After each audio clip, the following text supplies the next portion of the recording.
जय जिनेन्द्र वंदे तु सर्वसिद्धे ध्रुवममल मनोवमं गदिं पत्ते वोच्छामि समय पाहुड मिणमो सुद केवली भणिदम। पंच परमेष्ठी भगवान की जय हो। समय सार जी महान ग्रंथादिराज में हम पौद्गलिक कर्मों का कर्ता कौन है उस विषय पर चर्चा कर रहे हैं।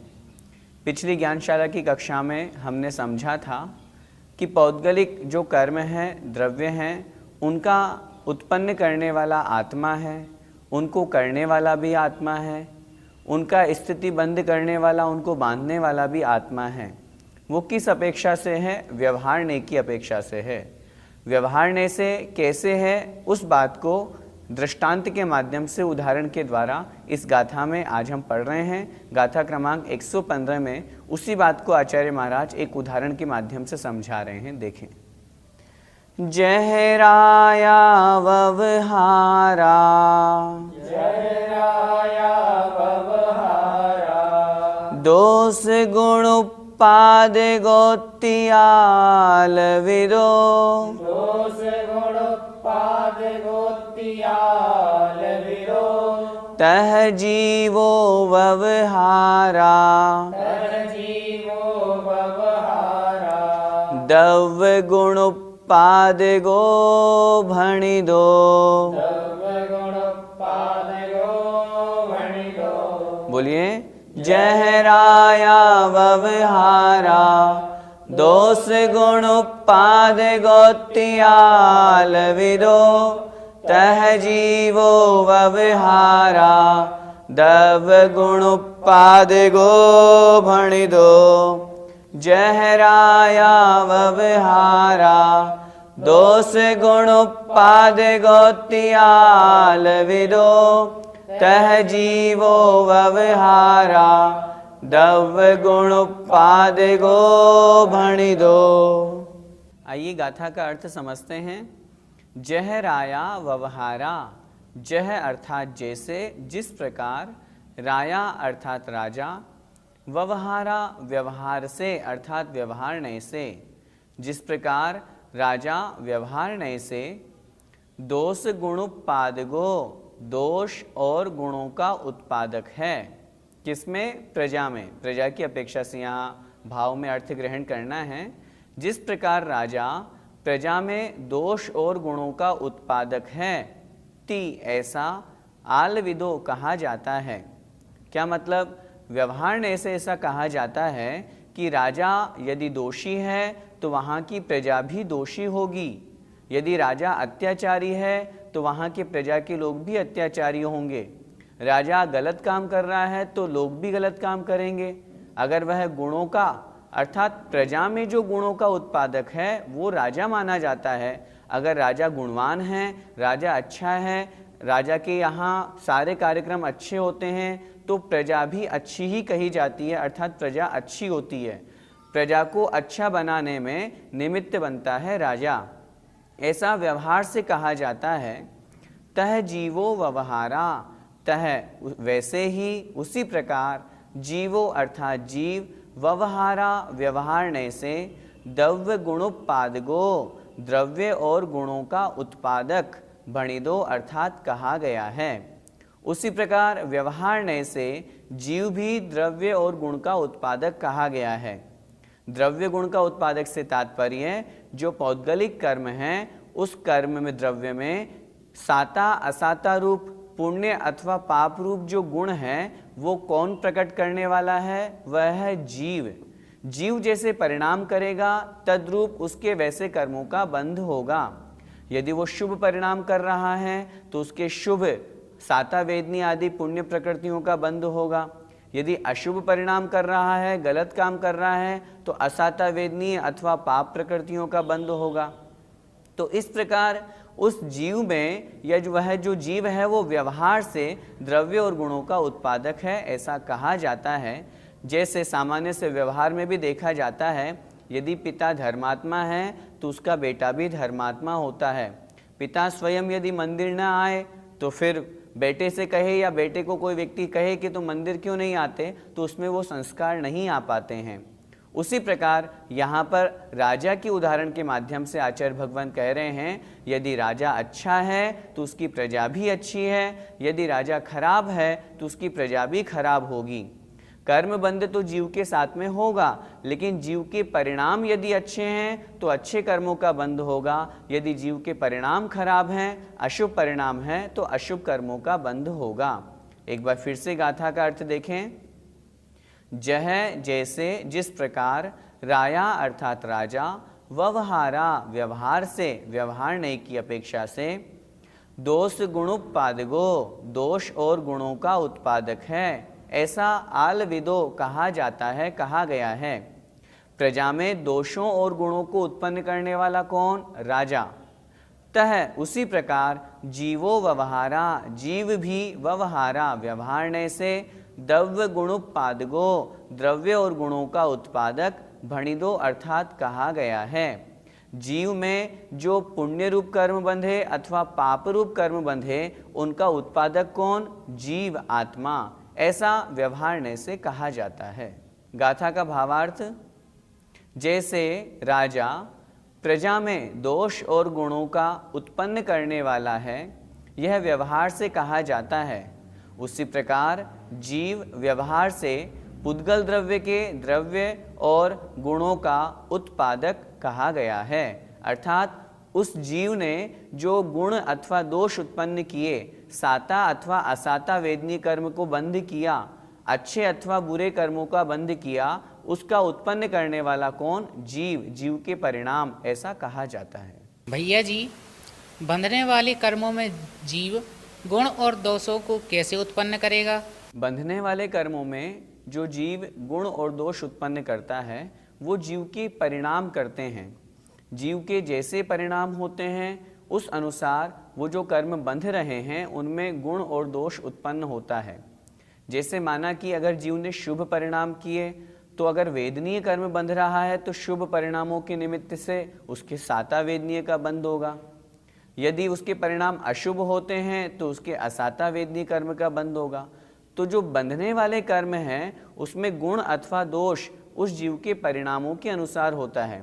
यदि परिणाम अच्छे हैं तो कर्म में गुण प्रकट होगा, पुण्य रूप कर्म बंधेगा, शुभ रूप कर्म प्रकृति का बंध होगा। कर्म बंध तो हो रहा है, प्रति समय हो रहा है, लेकिन जिस समय कर्मों का बंध होता है उस समय आपस में प्रकृतियों में बंटवारा होता है। उस बंटवारे में जीव के जैसे परिणाम होंगे उस अनुसार उन कर्मों में स्थिति बनती है। उसी अनुसार उन कर्मों में साता असाता, शुभ अशुभ, पुण्य अथवा पाप रूप, इनका बंटवारा या इनका विभाजन जीव के परिणामों के अनुसार होता है। लेकिन यह बात भी व्यवहारने से कही गई है, निश्चयने से तो जीव मात्र अपने परिणाम का करने वाला कहा गया है। अन्य द्रव्यों का परिणमन करने वाला, कराने वाला जीव द्रव्य नहीं होता है। इसलिए निश्चयने की दृष्टि से तो वह मात्र अपने ही परिणामों का करता है। यहाँ जो व्यवहार से कहा जाता है कि जीव अन्य का अथवा कर्मों को उसने जो परिणाम किए उस परिणाम के निमित्त से कर्मों में साता असाता बनी अथवा शुभ अशुभ रूप हुआ, ये व्यवहारने से कहा जाता है। निश्चयने में तो वह सिर्फ अपने शुद्ध भावों का करता है, ऐसा समझना चाहिए। इस गाथा का पद्यानुवाद देखें। राजा गुणी अवगुणी करता प्रजा को, वो पूर्ण सत्य व्यवहार नहीं मजा को। आत्मा करे विधिमयी जड़ द्रव्य को है, ऐसा न मान्य व्यवहार अभव्य को है। व्यवहारने की अपेक्षा से कथन के बाद अब आचार्य भगवान निश्चयने की तरफ आगे बढ़ रहे हैं। कह रहे हैं निश्चयने से ये जो जीव के परिणाम मिथ्यात्व कषाय रूप हैं, वास्तव में इनको करने वाला कौन है, उसके बारे में इस गाथा में चर्चा कर रहे हैं। देखें, सामर्ण पच्चया खलु श्यामर्ण पच्चया खलु चौरो भणन्ति बन्धकत्तारो चौरो भणन्ति बन्धकत्तारो मिच्छत्तम् अविरमणम् मिच्छत्तम् अविरमणम् कसाय जोगाय बोद्धव्वा। कसाय जोगाय बोद्धव्वा। बोलिए, सामर्ण पच्चया खलु चौरो भणन्ति बन्धकत्तारो मिच्छत्तम् अविरमणम् कसाय जोगाय बोद्धव्वा। सामर्ण पच्चया खलु चौरो भणन्ति बन्धकत्तारो मिच्छत्तम् अविरमणम् कसाय जोगाय बोद्धव्वा। गाथा का अर्थ, सामान्य पच्चया खलु, सामान्य अर्थात सामान्य से, पच्चया अर्थात प्रत्यय, प्रत्यय अर्थात कारण, खलु अर्थात निश्चय से, निश्चय से सामान्य कारण। चौरो भणन्ति बन्धकत्तारो, चौरो अर्थात चार, भणन्ति कहे जाते हैं, बन्धकत्तारो बंध के कर्ता। सामान्य रूप से निश्चय की अपेक्षा से कथन करेंगे तो सामान्य रूप से ये चार बंध के कर्ता कहे जाते हैं। जो कर्मबंध होता है उसके कर्ता चार कौन कौन से? मिच्छत्तम अविरमणम, मिच्छत्तम अर्थात मिथ्यात्व, अविरमणम अर्थात अविरति, व्रतों को धारण नहीं करना। कसाय जोगा, कषाय और योग, ये अर्थात ये और बोद्धव्वा जानना चाहिए। जो प्रारंभ की दो पंक्ति में कथन किया कि निश्चय की अपेक्षा से या सामान्य कथन की अपेक्षा से बंध के कर्ता चार कहे गए हैं, वो कौन कौन से हैं वो नीचे की दो पंक्ति में कहा। मिच्छत्तम मिथ्यात्व, अविरमणम अर्थात अविरति, कसाय जोगा कषाय और योग, बोद्धव्वा अर्थात जानना चाहिए। अर्थात मिथ्यात्व, अविरति, कषाय और योग, इनको बंध का कर्ता जानना चाहिए। जीव के जैसे परिणाम होंगे, जीव के यदि परिणाम मिथ्यात्व रूप हैं, यदि उसके परिणाम ठीक नहीं हैं, तो वह भाव, वह जीव का परिणाम, वह जीव का भाव उस मिथ्यात्व कर्म को करने वाला कहा जाता है। इसी प्रकार अन्य में भी लगा लेना चाहिए। एक बार फिर से गाथा का अर्थ देखें। सामान्य प्रत्यय अर्थात सामान्य रूप से कारण, खलु निश्चय से, निश्चय नहीं की अपेक्षा से, चौरो भणन्ति बन्धकत्तारो, ये बंध के कर्ता चार कहे जाते हैं।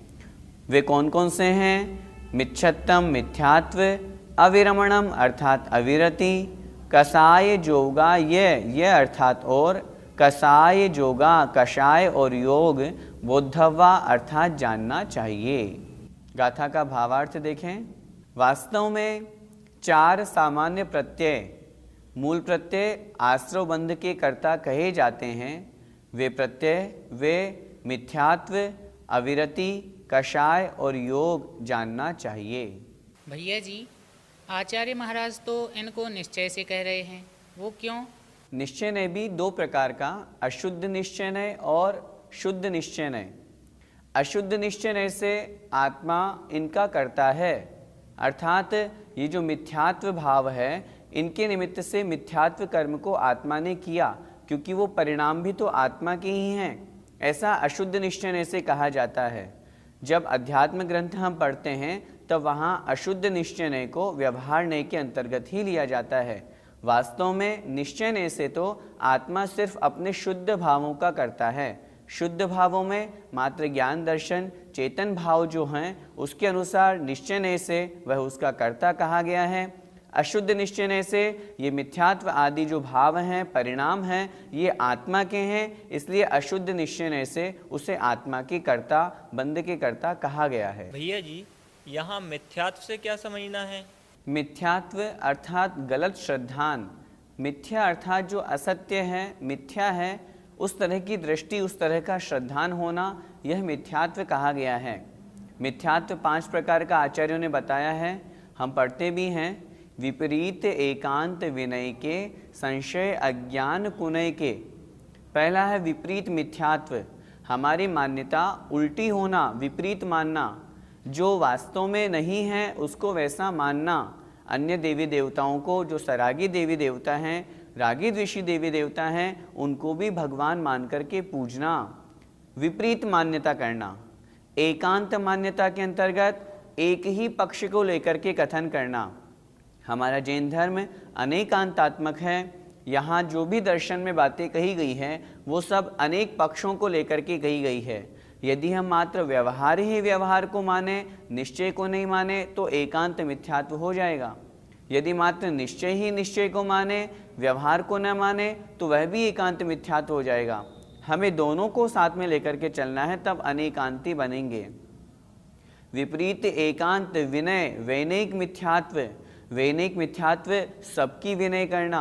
बहुत से लोगों को देखते हैं, उन लोगों से जब कहते हैं हम दिगंबर जैन हैं, हमें सच्चे दिगंबर जो वीतरागी, सर्वज्ञ और हितोपदेशी हैं, उन्हीं को मानना चाहिए, अन्य रागी द्वेषी देवी देवताओं को नहीं।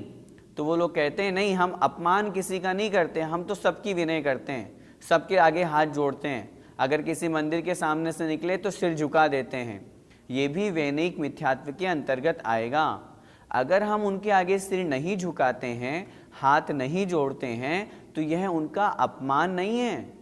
अगर हाथ आदि जोड़ते हैं तो विनय करने की अपेक्षा से सम्यक दर्शन में दोष है। आचार्य भगवंतों ने इसे वैनिक मिथ्यात्व कहा है। इसलिए अपनी मान्यता को भी ठीक करना, वैनिक मिथ्यात्व से दूर रहना। संशय, संशय मिथ्यात्व के अंतर्गत लिया जाता है। जब जीव स्वाध्याय आदि करता है अथवा जब आचार्य भगवंतों के प्रवचन सुनता है, तब उस समय कोई बात उसको समझ में नहीं आए तो वह संशय रूप में डाउट करने लगता है, नहीं पता नहीं ऐसा होता है या नहीं होता। जिज्ञासा रूप, जानने रूप जो शंका करना है उसमें आपत्ति नहीं, लेकिन भगवान के वचनों में संशय करना, शंका करना, वहाँ पर दोष कहा गया है। और अज्ञान मिथ्यात्व तो सबसे बड़ा मिथ्यात्व है। जैसे बहुत बार ऐसा अवसर आता है, लोगों को कहा जाता है कि यदि जाने में करोगे तो ज़्यादा दोष लगेगा, अनजाने में करोगे तो ज़्यादा दोष लगेगा। तो कुछ लोग कुतर्क देते हैं, वो कहते हैं फिर तो इससे अच्छा है जानो ही नहीं, अज्ञानी ही बने रहो, तो वो अज्ञान मिथ्यात्व की कोटि में आएगा। इस प्रकार ये 5 प्रकार का मिथ्यात्व हमें समझना चाहिए। हमें इन 5 प्रकार के मिथ्यात्व से बचना है। हम समय सारजी महान ग्रंथादिराज का स्वाध्याय कर रहे हैं, तो हमें तो सम्यक दृष्टि बनना ही बनना है, तब तो हमारा स्वाध्याय करना सार्थक होगा। इसलिए यदि हमारे अंदर ऐसी गलत धारणा है, हमारी मिथ्या मान्यता है, तो हम उसको बदलें और सम्यक दर्शन की राह पर आगे बढ़कर सम्यक दृष्टि बने। भैया जी, अविरति कितने प्रकार की होती है? अविरति अर्थात व्रतों का ग्रहण नहीं होना। 5 प्रकार के जो पाप कहे गए हैं, उन पापों से युक्त होकर के उन पापों का त्याग नहीं करने का नाम है अविरति। अविरति 12 प्रकार की कही गई है। 6 प्रकार का इंद्रिय संयम, 6 प्रकार का प्राणी संयम। 5 इंद्रिय स्पर्शन, रसना, घ्राण, चक्षु और कर्ण, ये 5 इंद्रिय और मन, इन 6 को वश में नहीं करना। इस रूप जो असंयम होता है वह 6 प्रकार की इंद्रिय असंयम कहा गया है। और जब इन्हीं को यह जीव अपने वश में कर लेता है तो वह इंद्रिय संयम की कोटि में आता है। 6 प्रकार का जो असंयम है वो जीवों की अपेक्षा से है। 6 प्रकार के जीव बताए गए हैं। षटकाय के जीव, पृथ्वी कायिक, जल कायिक, अग्नि कायिक, वायु कायिक और वनस्पति कायिक, ये 5 स्थावर और त्रस कायिक। त्रस कायिक में 2 इंद्रिय, 3 इंद्रिय, 4 इंद्रिय और पंचेंद्रिय सभी जीव आ गए। इस प्रकार षटकाय के जीवों की विराधना करना या करते रहना, ये इनका त्याग नहीं होना, ये कहलाती है अविरति जीवों की अपेक्षा से। और जब इन्हीं का त्याग हो जाता है, षटकाय के जीवों की विराधना नहीं होती है, तो वह कहलाता है प्राणी संयम। इस प्रकार 6 प्रकार का इंद्रिय संयम, 6 प्रकार का प्राणी संयम, इनको धारण नहीं करना, असंयम रूप भाव होना, अविरति रूप भाव होना, व्रतों को ग्रहण नहीं करना, ये कहलाती है अविरति।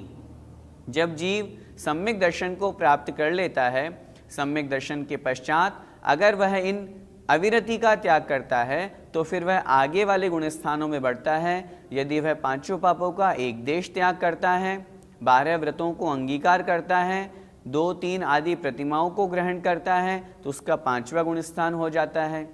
जब वही जीव इन्हीं 5 पापों का पूर्णतया त्याग कर देता है, महाव्रतों को धारण करके महान पद, मुनि महाराज के पद को ग्रहण करता है, मुनि अवस्था को धारण करता है, तो वह उस जीव के लिए पूर्णतया विरति, व्रतों को धारण करने वाला 6वां 7वां गुण स्थान हो जाता है। इस प्रकार अविरति को समझना चाहिए। भैया जी, कसाय कितने प्रकार की होती हैं? जो आत्मा को कसे अथवा दुख दे, संसार में भटकाए, उसे कषाय कहते हैं। कषाय के मूल रूप से 4 भेद कहे गए हैं, क्रोध, मान, माया और लोभ। जब इन्हीं के हम उत्तर भेद करते हैं तो कषाय 25 प्रकार की होती है।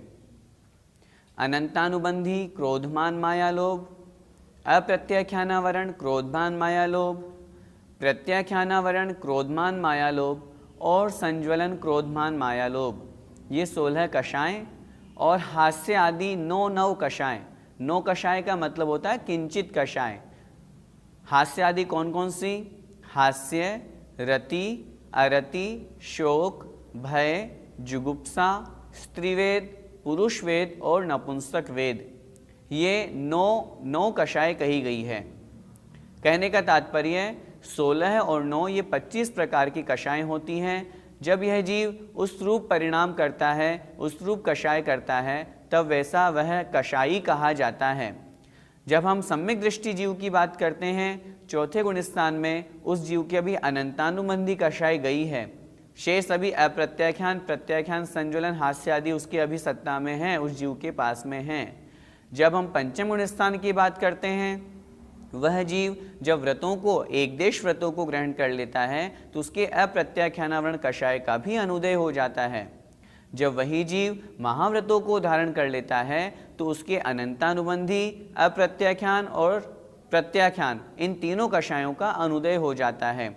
इसी तरह आगे बढ़ते जाते हैं। जब 10वें गुण स्थान के अंत में पहुंचता है तो वह जीव संज्वलन का भी त्याग कर देता है, संज्वलन का भी क्षय अथवा उपशम कर देता है। तो इस प्रकार यहाँ पर हमें यह समझना है, जो कषाय है वो 25 प्रकार की है, जो जिस गुण स्थान में है उस अनुसार उसके उन कषायों का उदय रहता है। भैया जी, योग बंध का कर्ता कैसे है? काय वांग मनः कर्म योग है। मन वचन काय में जो क्रिया हुई, मन वचन काय के निमित्त से आत्म प्रदेशों में जो परिस्पंदन हुआ, उसका नाम है योग। और आचार्यों ने आगे लिखा, स आश्रव, वही तो आश्रव है। योगों के निमित्त से जीव के कर्मों का आश्रय होता ही होता है। मन से जीव जैसे परिणाम करता है, वचनों से जो बोलता है, शरीर से जो क्रिया करता है, उस निमित्त से उसको भी कर्म का बंध का कर्ता कहा गया है।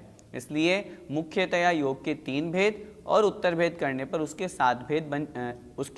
15 भेद बन जाते हैं। इस प्रकार हमने यहाँ पर 4 प्रत्ययों को, 4 कारणों को पढ़ा, मिथ्यात्व, अविरति, कषाय और योग। हमें क्या करना है? हमें इस गाथा को अच्छी तरह से समझ करके यह ग्रहण करना है, यदि हमारे परिणाम मिथ्यात्व रूप हैं तो हम मिथ्यात्व का त्याग करें। मिथ्यात्व, अविरति, कषाय और योग के निमित्त से हमारे कर्मों का बंध हो रहा है। जब मिथ्यात्व का त्याग हो जाएगा तो मिथ्यात्व के निमित्त से होने वाले कर्मों का बंध नहीं होगा, शेष 3 कारणों से होगा। जब हम अणुव्रत, महाव्रतों को धारण कर लेंगे, अणुव्रत की अपेक्षा से एक देश, महाव्रत की अपेक्षा से पूर्णतया अविरति का त्याग हो जाएगा, तो मिथ्यात्व और अविरति के निमित्त से होने वाले जो कर्म बंध था वो हमारा रुक जाएगा। हमारी आत्मा का कल्याण इसी में है। हम अनादिकाल से कर्मों का बंध करते आ रहे हैं, वही तो हमें रोकना है।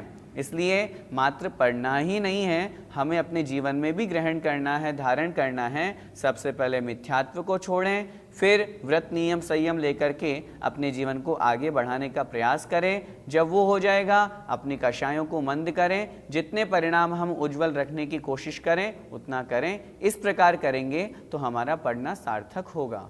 गाथा का पद्यानुवाद देखें। सामान्य से चौविधा विधि बंध करता, निम्नोक्त है दुखद है शुचि भाव हरता। मिथ्यात्व और अविरति कुकषाय योग, ज्यों ये मिटे नियम से भव का वियोग। जैसे ही मिथ्यात्व, अविरति, कषाय और योग ये मिट जाएंगे, ये दूर हो जाएंगे, त्यों ही हमारा भव से वियोग अर्थात संसार समाप्त हो जाएगा और मोक्ष प्राप्त हो जाएगा। जय जिनेंद्र।